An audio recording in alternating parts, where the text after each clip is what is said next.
2 Timothy chapter number 3 verse number 1. Kepha yazi lokhu ukuthi ezinsukwini zokugcina kuzakuvela izikhathi ezinzima, ngokuba abantu baza kuba ngabazithandayo, nabathanda imali, nabazigabisayo, nabazidlayo, nabahlambalazayo, nabangalaleli abazali, nabangabongiyo, nabahlazisayo.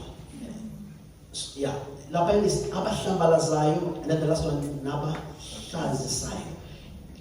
Amen. Amen. Abahlazisayo. Nabangenalo uthando, nabahlebi, nabangazithibi, nabangenabo umnene, nabangathandi okuhle, nabakhapheli, nabanamawala, nabakhukhumele, nabathanda injabulo kunokuthanda uNkulunkulu. Verse number 5. Nabanesimo sokumesaba uNkulunkulu, kepha amandla akho bewaphika, labo ke wobagwema. English ithi, this must be good news. They will hold to the outward form of our religion, but reject its real power. Keep away from such people. Ngokuba kulabo kuvela abanyonyobela ezindlini, bethumba abesifazane abasindwayo, beqhutshwa izinkanuko ezinhlobonhlobo, befunda njalo kepha bengeke bakwazi ukufika ekulazini iqiniso. Amen. Amen. Father, we pray in the name of the Lord Jesus Christ that you bless your word. May it speak to us. Guide us now, Heavenly Father, as the church. Asinakho okunye sikwaziyo, sazi wena uNkulunkulu okhulumayo owenza izinto ngezwi. Bopha yonke imimoya engazama ukulwisana nokukhulunywa kwezwi lakho, ayiba namandla. Lord God Almighty, let your spirit be in this place in the name of the Lord Jesus. Amen. Amen. Bazalwane, ngifuna ukukhuluma, like I said, I'm not planning to preach, but that we talk as a church, as a family. Lana Paul, we are ukhuluma no Timothy, ukhuluma no Timotheo, and kuthiwa Paul wayemqinisa ukuthi alwele ivangeli. Ukuthi enze njani bazalwane? Alwele ivangeli. Yes, ukuthi alwele ivangeli. As much as these days, bazalwane, we trust God ukuthi uNkulunkulu uzovusa abantu abazolilwela ivangeli. Ngoba as we move on, kuba khona izinto ezifuna ukuzosichallenge as we move on, ukuthi la siyakhona singafiki kalula. Amen. So Paul wayemqinisa, and bazalwane, I'm also talking this scripture, talking about this scripture to you, ukuthi bazalwane siqine njengebandla. Siyakha. As we were talking in previous messages, we are building as the church, and bazalwane, discouragements may come, situations may come, but we need to be strong. We need to be confident. Sizazi ukuthi uNkulunkulu uzosifikisa la siyakhona. Amen. Ukulumela ivangeli lethu. Paul ukhuluma no Timothy la, and uPaul uma kukhulunywa ngaye uyavezwa njengomunye wabapostoli who was very prophetic. Wayekhuluma prophet, wayekhuluma izambulo. In some of the scriptures uyakhuluma ngezinye zezinto azikhulumayo ukuthi ubeyithola direct kuJesu. So uPaul, even if ukukhumbula ukuphenduka kukaPaul, uPaul akaphendukanga eshiyezo open air. Kodwa uPaul wakhuluma for the first time noJesu direct. So indoda uNkulunkulu abeyiphile, and lana uma ekhuluma no Timothy ukhuluma ngefuture, ngesikhathi ebesizofika. Khuluma ngani bazalwane? Yes, khuluma ngesikhathi ebesiza ethi Timothy kuzoba khona izikhathi ezinzima. Timothy, it's not going to be always easy. Today, it's not something that we'll always see. Abantu bazojika, abantu bazoba the character strange. Khona izinto ezizowenzeka in the future. Kuzavela izikhathi ezinzima. Number one, kepha yazi lokho ukuthi ezinsukwini zokugcina kuzavela izikhathi ezinzima. Bese number 2 bese ekhuluma ngabantu ukuthi ngokuba abantu bazakuba bese balake lezi zinto uPaul. Yeke mhlawumbe sibale ngeke ngikhulume ngazo because interest yami this day ayikho kakhulu kulezi zinto lezi. You can read ngesikhathi sakho, but uyayibala abantu abayithandayo bathanda imali uyabachaza, and then uma esefika verse number 5 interested kuye lapha number 5 ufike athi khona and kuzovela nabantu abanesimo sokumesaba uNkulunkulu kepha amandla akho bewaphika bese ethi labo ke wobagwema. And I think we can all agree uma sifunda iBhayibheli ukuthi sasiphila kuzo ikhathi zokugcina. Uma ubheka izinto uPaul ayibalayo la from verse number 2 you can agree with me ukuthi ama character anjalo sesiyawabona even in the church. Abantu abayithandayo, abantu abathanda imali, abantu abathanda injabulo ngaphezulu kaNkulunkulu sesiyababona kulamalanga. So siphila ekhathini zokugcina. I am worried about verse number 5. Ukuthi lapho verse number 5 uPaul uthi kuzoba khona abantu abanesimo, abanani bazalwane?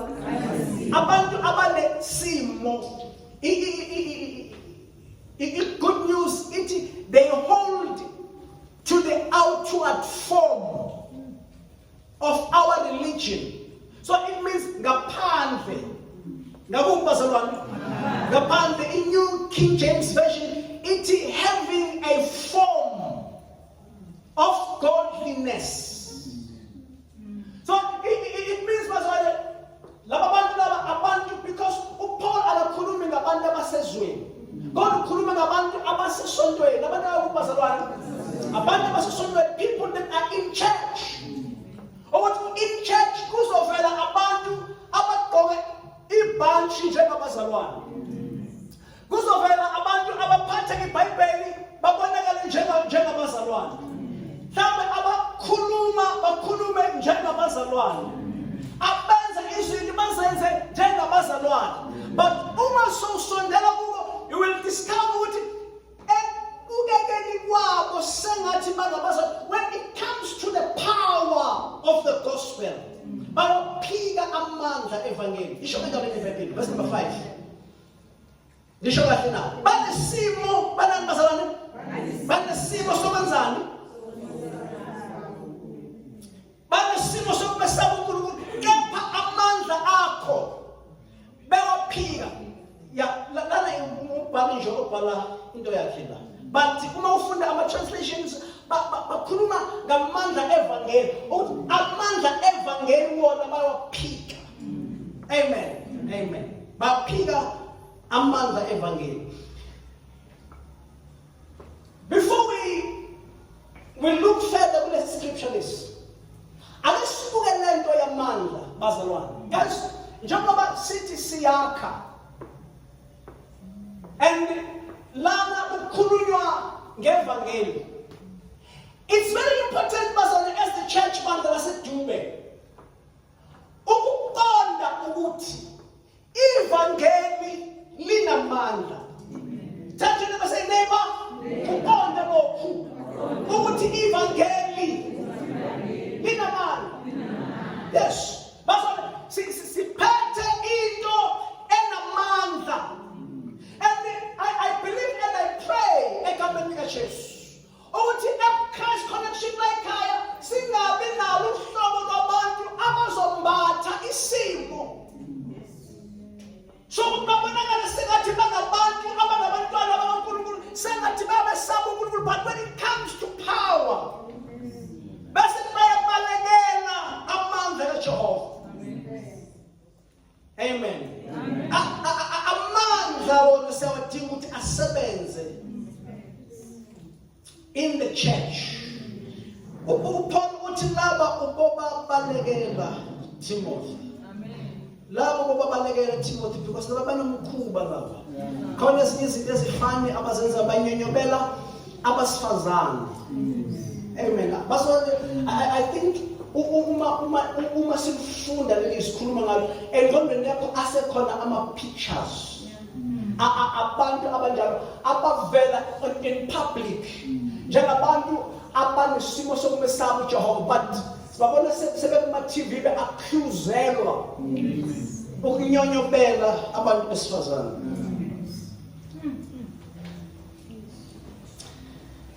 Malibongo igama lenkosi. It is the truth.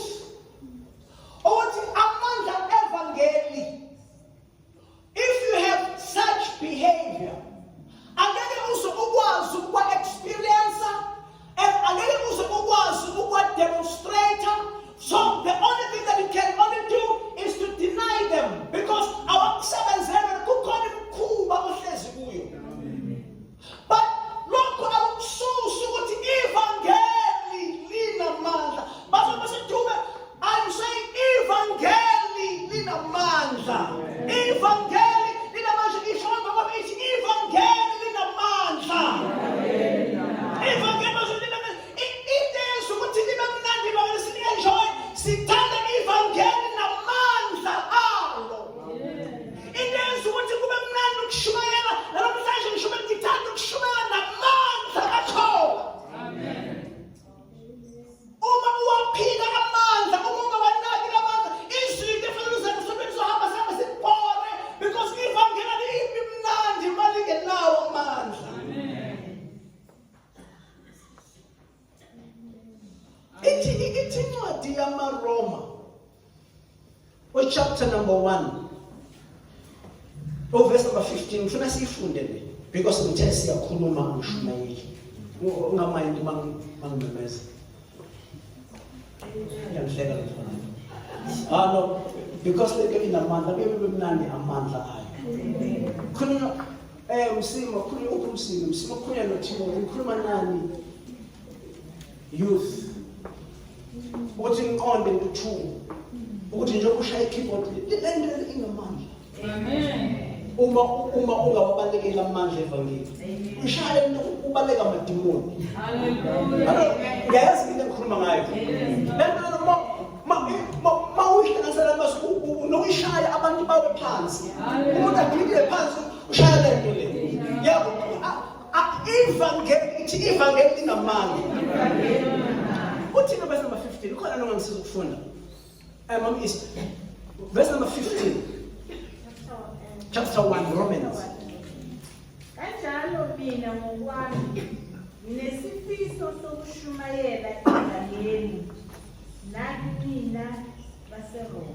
Amen. Amen. Now listen to this one. It's Paul speaking. Ukhuluma ngevangeli. Uthi na ini baseRoma.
awusonto.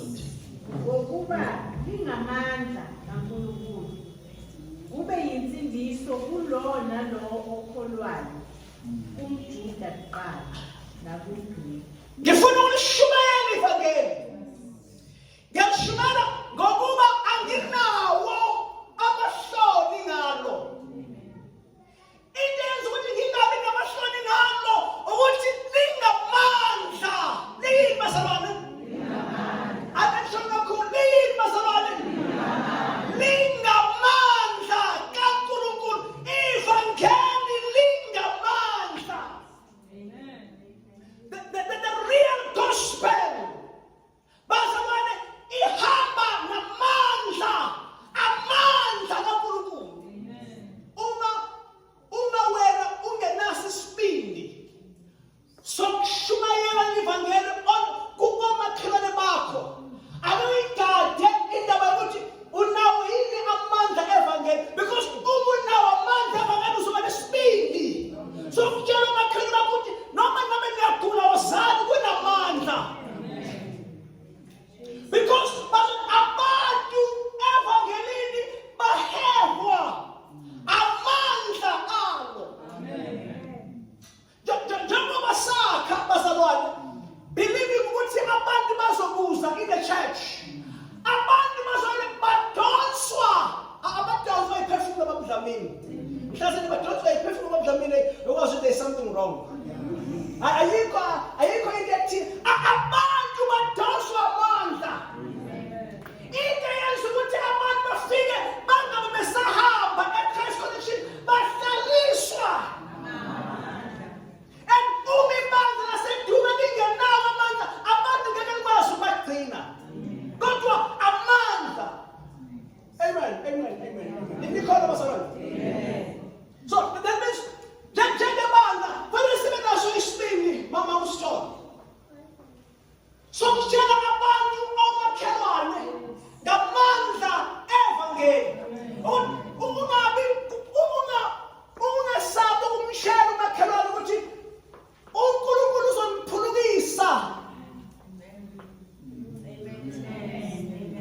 Abantu ababanjwe amadimoni emsebenzini ubatshela ukuthi uNkulunkulu uzomkhulula ngoba ivangeli linamandla, ilamandla alo. Enza ukuthi sibe nesibindi, sithande, sifise ukushumayela. Uthi nginesifiso kanjalo mina ngokwami, nginesifiso sokushumayela. Anginawo amahloni ngevangeli ngokuba lingamandla kaNkulunkulu. I've got the confidence yokuyishumayela lento. Bazalwane baseDube, sambeni sishumayela.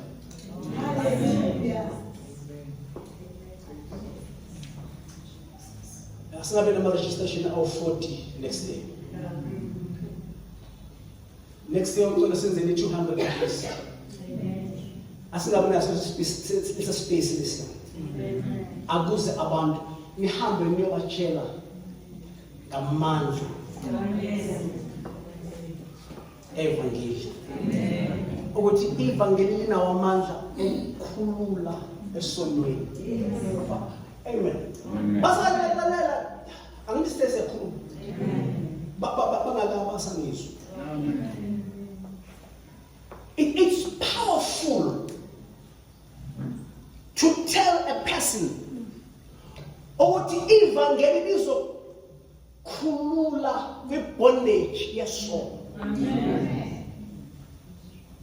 Abantu bazalwane out there baboshiwe isono. Ungacabanga ukuthi umuntu uma ejola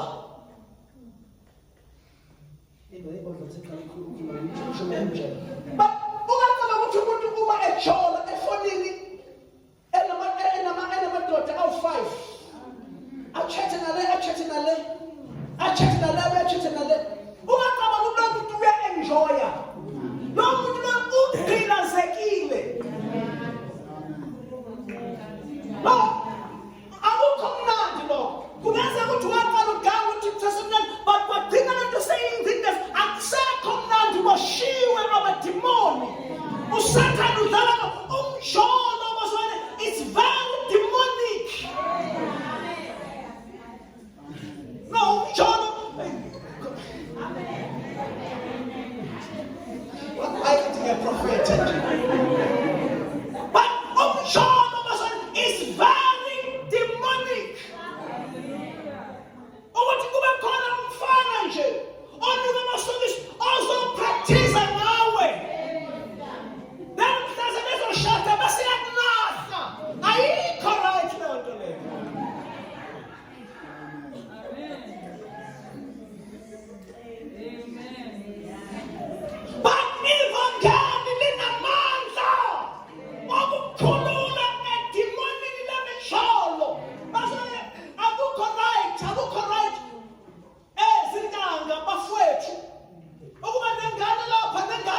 Can I talk, Pastor One? Hallelujah. Jesus. Pastor, ubumpofu. Pastor One. Ubumpofu inhlupheko. Ayiveli kuNkulunkulu. Ukuba broke ukuthi ungabi namali yokuthenga ukudla lokho. Ngeza ukuthi you are in a situation khona manje, but it's not in the will of God. Ukuthi wena uhlupheke. Therefore ivangeli linamandla ukukhulula financially. It is in the will of God ukuthi wena ukhulule imali. Ku right uba nemali. Ku right to afford. Sometimes maybe not just money, but you afford impilo. Lokho bazalwane kuvela kuJehova. And bazalwane izo izinto lezo esingayikhuluma nasebantwini sibashele. Yazi ukuthi I might offend abanye bazalwane. Because abanye bazalwane njengoba unumber 5 ekhuluma ethi bayawabalekela, bayawaphila manje. Bafuna nje ukuthi bona hayi thina siyakholwa. Noma ugqoka amanikiliki ikhona ingubo. No, bazalwane. That's not in God's will. uNkulunkulu ufuna ukuthi kube rich. All families were blessed through Abraham. Now uNkulunkulu ukubekela isibusiso sakhe. Ivangeli linamandla ukukhulula financially. Ivangeli linamandla ukukhulula emadimonini. Kuma attack amadimoni. Ivangeli linamandla ukukhulula. And bazalwane siyakhuluma ngithi. Am I wrong? Asivumelaneni. Ezinye zezinto ezidonsa abantu in the church nezixosha abantu from churches to churches, abantu bawafuna amandla. Amen. Am I wrong? Bazalwane thula koma ngibona ukuzana thula.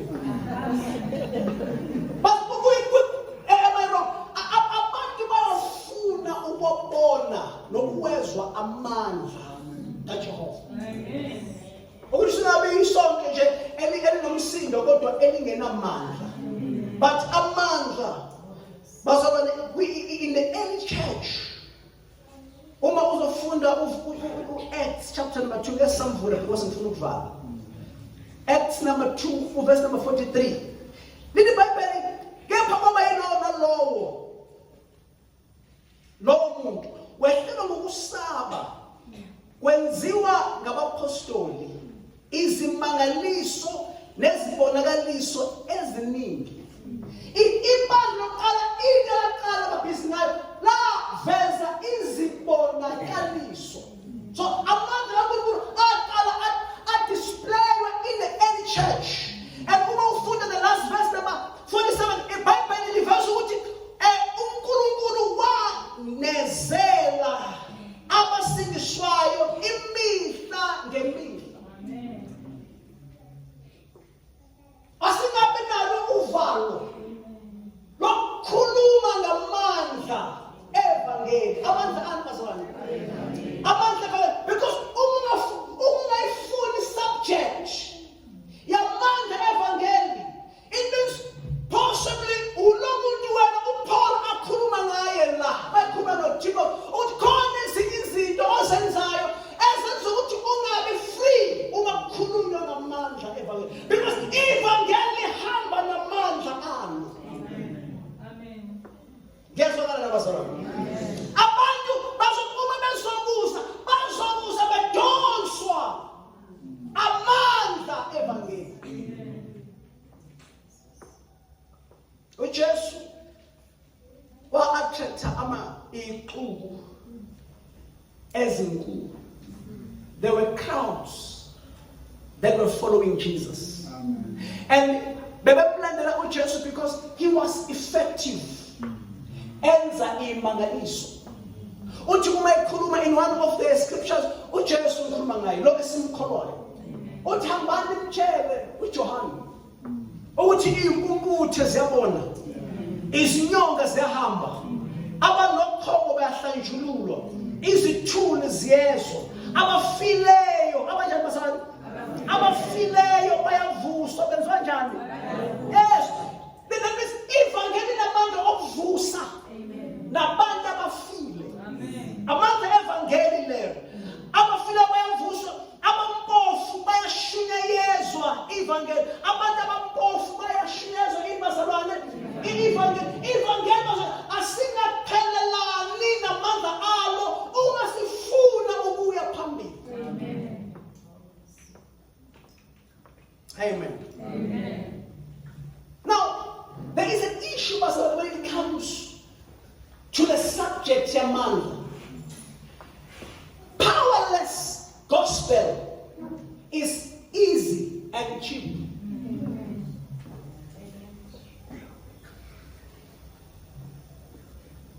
Am I right? Amen. Powerless gospel is easy and cheap, is costless. But alukho uhlobo lomandla. Lwani bazalwane? Alukho uhlobo lomandla uma ubheka generally olungenayo i-cost.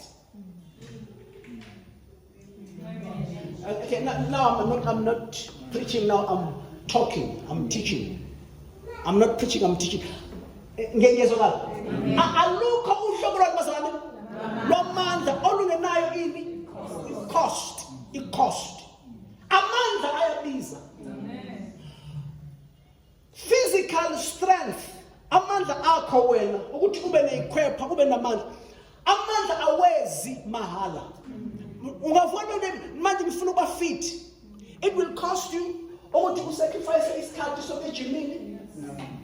It will cost you ukuthi ungabusadla isinoma kanjani. Ngenxa yokuthi amandla ayadura. Even nabantu abapractice amandla okumnyama kunezinto abazikhiphayo, ama-sacrifices okuvuselela amandla aba-operator ngawo. Awekho amandla acheap. Now, when umasawuza evangelini uzodila namandla evangelini ufuna amandla acheap, angeke uwathole amandla acheap. Amandla evangeli namazwane ayacost anama-principles awo. Amen. As much as for your physical body, you have to exercise. You have to run down. Exercise ukulifta inzima. Nasemandleni evangeli khona izinto zakhona ekuyofanele ukuthi uzi-exercise. Amandla performa ama-miracles. Awezi la kungekho khona umthandazo lokuzila ukudla. Kune cost yakhona, i-principle yakhona. I want to close. Amandla njengoba sina amandla asebenza kwi-worship team, asebenza ekudlaleni, asebenza nje asebenza.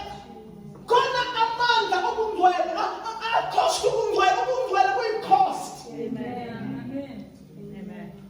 Ngiyazwakala bazalwane. Lalela bazalwane, ayikho into edinga njengomlalo umuntu ocula ephuma emjolweni. Iculo lakhe liyadina, liba ngathi linomsindo ngengezayo. Why not let her put on joy? Because I maybe I didn't close. Why not here? But impilo engolile iyavimba amandla kaJehova. Uma imandla liphila impilo ehlanzekile, uNkulunkulu uyahamba in the church. So abantu abafuna ukubona amandla kaJehova fanele baphile. Base evangelini kuyaphilwa.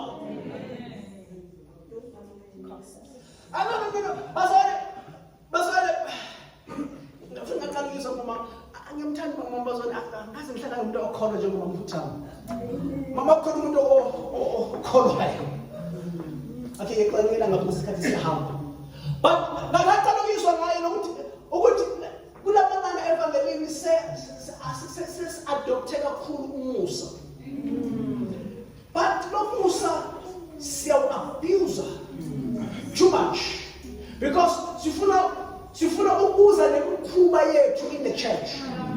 And le mikhuba yethu uma sizoyifukamela ukungawashumayela semi-fasting wathi ivangeli yasetshenzwa. Yes, umusa ukhona, but now you have to work your salvation. Uthi noye bazona uma nofakazi uthi ngangena ngijona bazona nganginentombi entathu bazona ngangilamadoda ngangoshintshanisa kufika la izombona babefika ngicasha but uthi wangikhulula usho uNkulunkulu kufanele akukhulu kodwa khona abantu ababa ngobhebi njalo. Namhlanje wena awungajiki. Namhlanje ufuna ukwenza imikhuba uphinde uzophatha imic. And futhi uyacomplain ufuna ukushumayela emhlabeni ushumela yedwa akashumayela lesi. Ufuna ukushumayela but what about lezi zinto ezikhala emva kwakho? Mase njalo mfana akaze ngishumayele so.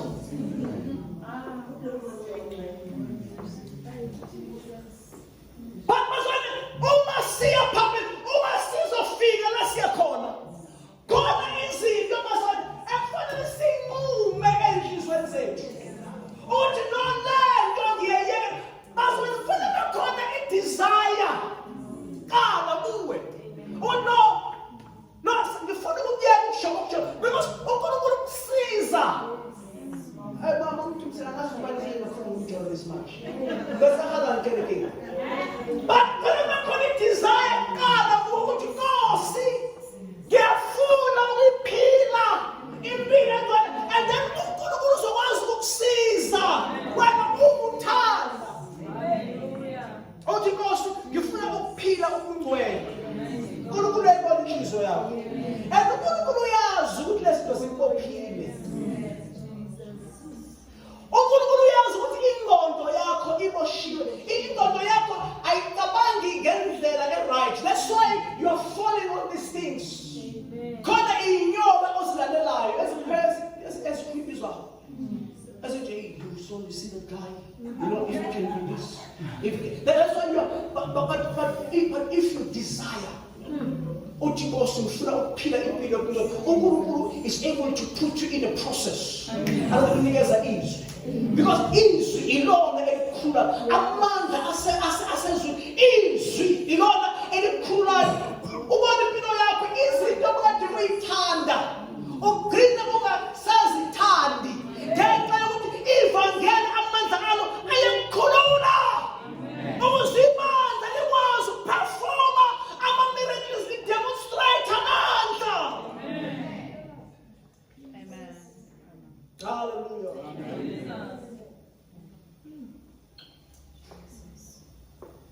Kunamandla evangelini. Kunamandla aphulukisa izifo.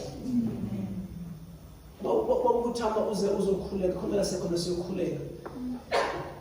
And uma ekhuluma nami uyangixoxela ama-incidents amaningi la athandazele khona abantu baphulukiswa completely. Amen. But it is something. Ukuthi mangibeka izandla uphile. But that is a great miracle. Ukuthi mangibeka izandla lezi izandla ezingenalutho. Uthi ngingena esokweni ngigula and then ngabekwa izandla ngaphola. But amandla lawo asebenza. Lawo mandla kufanele aqale asebenze lawo. And ukusebenza kwawo kuqala ngokukholwa. Abakhona abantu abangezoyibalekela i-subject yamandla abangezowaphika amandla yakelani ukwenza imikhuba nokunyonyoba.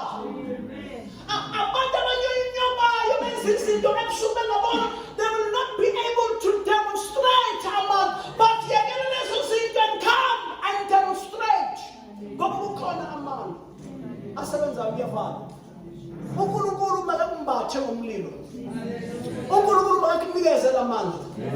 Ungawaphiki amandla evangeli. Asimele ngenyawo. Masimbonge